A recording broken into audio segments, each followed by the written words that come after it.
Bonjour tout le monde, ici Jean-Claude Audette de Québec.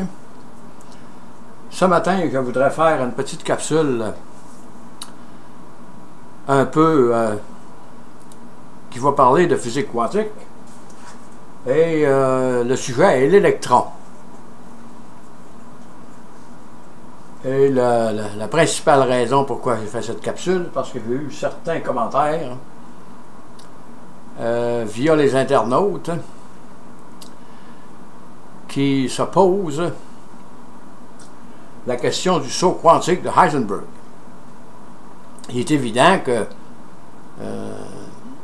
les auditeurs de YouTube peuvent avoir toutes sortes de formations, passer de l'universitaire, doctorat en sciences, ouvrier, ou un peu tout le monde va sur YouTube. Et ici, j'ai fait un petit schéma de l'électron, là.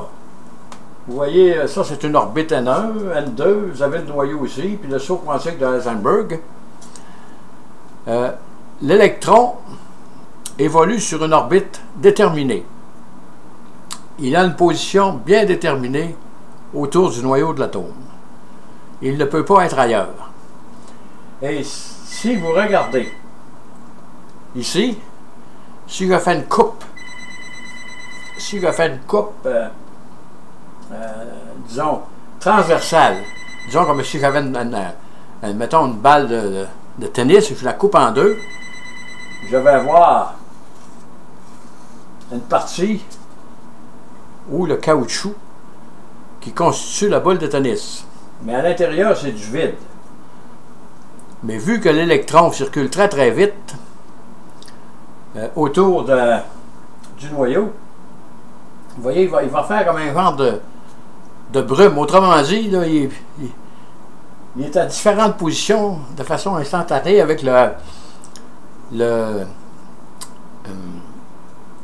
spin de l'électron. L'énergie basse et l'énergie haute. Et si vous le regardez dans son ensemble, disons je regarde ma boule de tennis que je n'ai pas coupée, vous allez voir un brouillard tout le tour du noyau. Vous ne verrez pas le noyau. Vous allez voir comme un genre de brouillard autour du noyau. Et ce que vous voyez qu'il est vide là, bien à ce moment-là, vu que l'électron circule tout le tour du noyau, à ce moment-là, ça va faire comme une boule de tennis. C'est une analogie. Et ça a été déterminé en 1913 par Niels Bohr. Et en 1926, Heisenberg a trouvé son fameux saut quantique pour l'électron. Parce que à cette époque, dans les années 20, la physique quantique a avancé très très rapidement. Et lorsqu'il se passe d'un niveau à un autre, mettons de N1 à N2, il va absorber une quantité d'énergie suivant HF. Il va partir de là, il va s'en aller là, de façon instantanée. Et quand il redescend, à ce moment-là, il va libérer de l'énergie, et c'est là que la lumière apparaît dans notre univers. Il va émettre un photon de lumière. Sans ça, il n'y aurait pas de lumière dans l'univers. Ça serait un autre genre de monde là, que nous ne connaissons pas.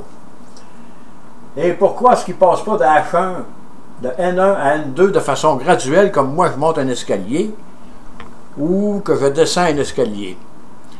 À ce moment-là, il ne peut pas faire ça. Parce que il faudrait qu'il absorbe de l'énergie de façon un peu genre continue. F1, F2, F3, F4, F5, mettons, jusqu'à la fréquence de la lumière, pour se rendre du niveau N1 à N2, et lorsqu'il redescendrait, il redescendrait de façon graduelle, et il n'y aurait pas d'émission de photons de lumière. De plus, si vous prenez le niveau N1 et le noyau, à ce moment-là, s'il peut redescendre de N2 à N1 de façon graduelle, ce qui est une impossibilité, à ce moment-là, il pourrait redescendre de façon graduelle sur le noyau en libérant de l'énergie de façon graduelle, suivant la formule HF, F1, F2, F2. Vous voyez que c'est impossible parce que l'électron il reste écrasé sur le noyau. Donc c'est une impossibilité. L'atome cesserait d'exister. Et C'est... dans notre monde, on pourrait qualifier ça l'escalier ou un genre de ressort. Quand vous étirez un ressort, il va accumuler de l'énergie. Vous allez y transmettre de l'énergie. Si vous le relâchez, il va relâcher son énergie, mais pas de façon instantanée. Il va graduellement, il va relâcher son énergie. Et dans le monde quantique, ceci ne peut pas exister parce que l'électron, il reste écrasé sur le noyau et l'atome serait ça d'exister. Et c'était une petite capsule que je voulais faire pour tenter de me faire mieux comprendre quand je parle du saut quantique de Heisenberg. Sur ce, je vous dis merci, bonne écoute et au revoir.